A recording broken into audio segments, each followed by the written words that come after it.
Hello, class. So on this video, we're going to start on chapter 2, section 4. Before I do that, though, one of the students in the class caught a mistake that I did in one of the videos. So in chapter 1 and those lectures, in example 11, when we're talking about bacteria growth, the problem said to find the population of bacteria after 10 days. No, that the population of bacteria after 10 days was 17,000. So that initial condition is, since P was population, is P of 10, because T is in days after, in days, starting at T equals 0, equals 17,000. So for some reason, I wrote P of 17. So what I'm calculating here is the initial condition that, or I guess boundary condition that after 17 days, the population was 17,000. So that's the typo. Instead of P of 17 equals 17,000, it should be P of 0 equals 17. P of 10 equals 17,000. Other than that, the work would be the same. Like this is where we were doing the work. Just basically replace 17 with 10. It's just a small typo. If you didn't notice, it's probably fine. Just interpret this work that I did as the population after 17 days is 17,000. Okay? But thank you for catching that error. It's always possible that I do errors like this. I mean, it can happen. So if you ever catch something like this, or you see something that you might think is not right, then please let me know. And if it's wrong, I can correct it. I can fix it in the notes. If it is right, I can explain why it's right. So now let's go to, again, chapter 2, section 4. Now this is one of the most theoretical sections we're going to have, at least in terms of what we've seen so far. Now this section has to do with this particular problem. So given a first order ODE, not necessarily linear, and we make it an initial value problem, so we include some initial condition. So y of x naught equals y naught. When are we guaranteed that this differential equation has a solution? Now, this is important.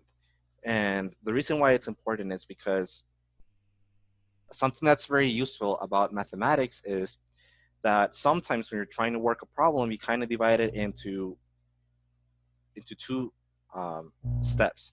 First, does the solution exist, which is going to be the most important part for us. And second, is it unique, which is still important. Now, why is this important? Well, let's say you're trying to solve a differential equation, and I showed you a partial differential equation in one of the first videos that was used to model the diffusion of heat in a one-dimensional medium.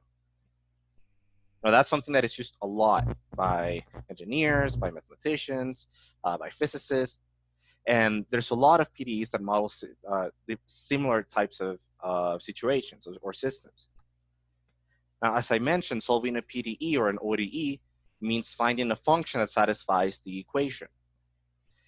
Now, it doesn't make sense to go through all the work of finding a function that satisfies that equation if we know that no such function exists. Then on the other hand, if we know that such a function exists, then it's worth for us to actually go through all the work of trying to find such function. And I say that it's a lot of work because the differential equations that we're actually solving in this class, they're very sparse. Like most differential equations that you're going to see do not work like this. These are like the nice differential equations where everything works out nicely. In most cases, this is not the case. And in fact, I think I mentioned a couple of videos ago that a lot of times you can't even find an exact solution. You have to approximate a solution. We'll do an example of what does it mean to approximate a solution to a differential equation, but you'll see then that it's a lot of work. So again, if there's a way for us to know that there is a solution, that a solution actually exists, well, then it's worth to actually go through all that work of finding the solution. So that's why existence is important. Now, uniqueness is also important because let's say you go through all this work of finding this function, right, that satisfies the differential equation and this initial condition. Now, are you sure that's the only function that satisfies this? Well, if you know that the solution is unique, then once you find one, you know that's the only one. If it's not, if you don't know that it's unique, there could be other solutions. Now, should you go look for those other solutions? Are those solutions nicer to work with? These are all questions that you might ask yourself. But again, you don't have to worry about any of that if you know that the solution is unique. So a lot of times what mathematicians are going to do is, given some sort of problem, and again, in this setup, in differential equations, we're working with initial value problems, but more generally, this could apply to any other area of mathematics or any type of problem. So if there's a problem, a mathematician comes in and says, okay, I can guarantee you that a solution exists and that it is unique. I don't know what it is, but I can guarantee you that. Okay? Then someone else is going to actually come, use that result and say, okay, I think it's worth trying to find this solution for this problem. And they'll actually try to come up with an algorithm or a method to finding the solution. So that's the importance of existence and uniqueness. And again, it might not seem that important for us because a lot of the differential equations that we're going to be working with are easy to work with. So we can always find solutions easily, even the method that I give you. But again, in practice, and when you go out to the real world, this is going to be very important. So I just wanted to introduce a little bit why this theorem that we're going to talk about is important, and I hope that I've convinced you about this. Okay. So now that I've said that, before we go into the theorem, so actually let me add a page here. There's something that I need to cover. So I mentioned before when I introduced this partial differential equation at the start of class. Let's see if I can actually find the differential equation. We were talking about classifying by type. Let's see. Yeah, so here's the differential equations, the partial differential equation. Let me just copy it. I should be able to. Let's copy this part. Okay, well, I can copy it, that's fine. I'm just gonna rewrite it again.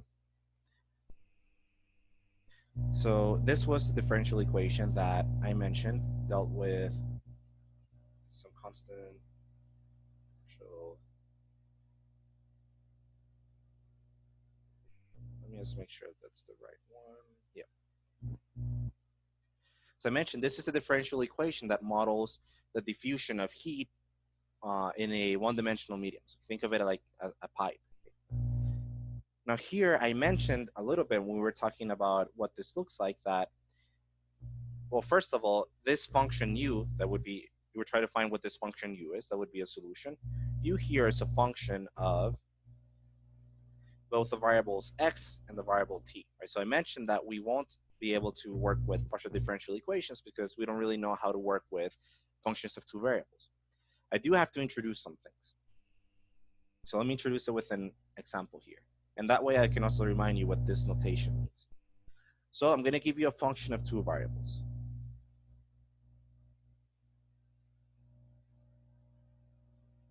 Okay. So it's a function of two variables. Right? Again, you can think of it as an expression involving the variables x and y. Right? So f of xy is x squared plus y squared. Now let's say I want to take the derivative with respect to x of this function. Now, there's a lot of geometrical interpretations that go into what I'm going to explain to you now. But for us, for our purposes, all we need to know is how to actually find this. So it is possible to, in some way, find the derivative of f with respect to x. A lot of times, what we actually do is find what is called a partial derivative of f with respect to x. Okay. And that's where this notation comes from. So partial symbol, I kind of looks like a flipped 6, reflected 6.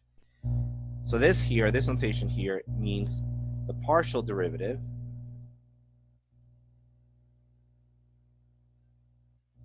of f with respect to x. So that's how you read this. Now, again, there's a lot of geometrical interpretation about what this actually means. It is still a rate of change, but it's not as easy to explain as when you only have one variable. Okay? So again, that's not going to matter for us. All that's going to matter for us is how do we actually find this partial derivative.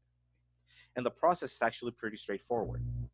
You want to find, given that f is x squared plus y squared, you want to find the partial derivative of f with respect to x.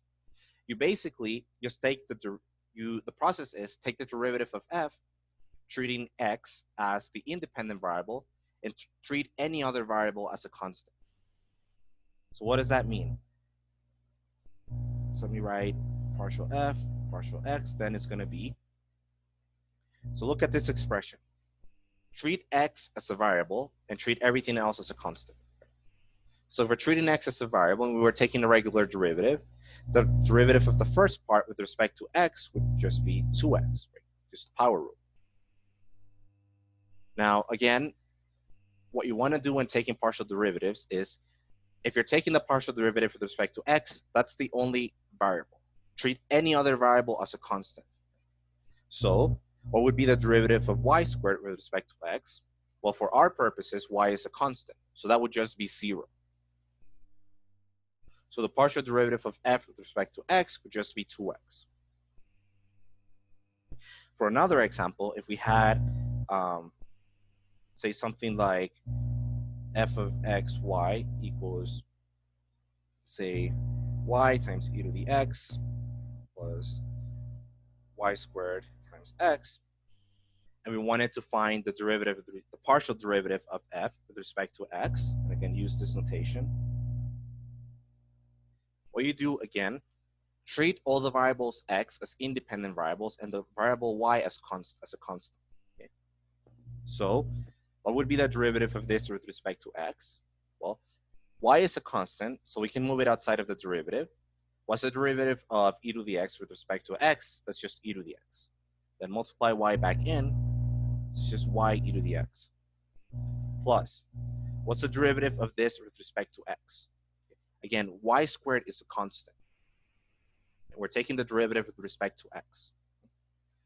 So since y squared is a constant, the derivative of this with respect to x is just going to be y squared.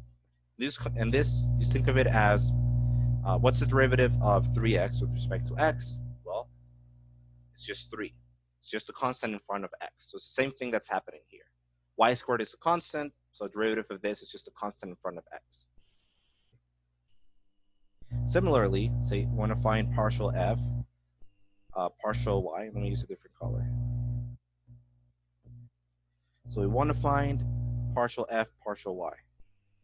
So the partial derivative of f with respect to y. Well, it's similar.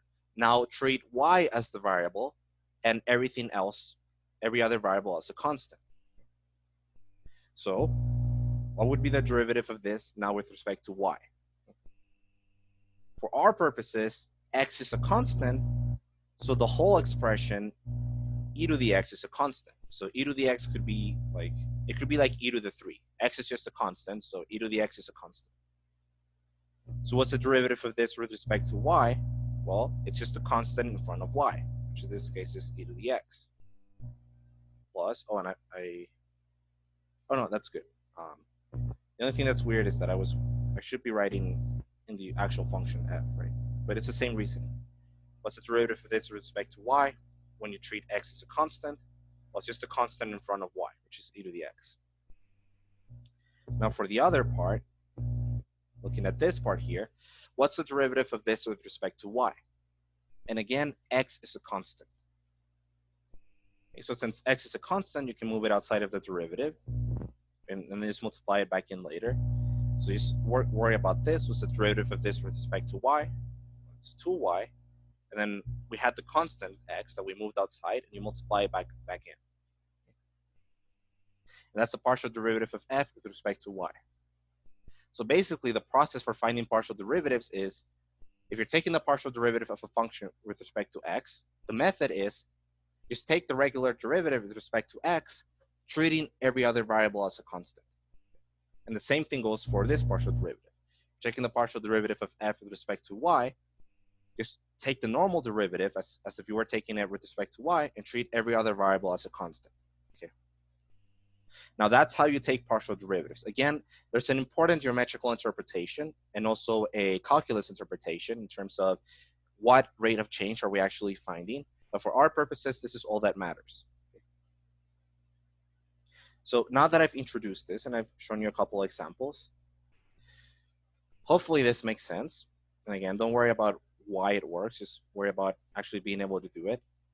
Now that we know this, we'll be able to actually cover what the theorem says. Now I'm going to do that in the next video.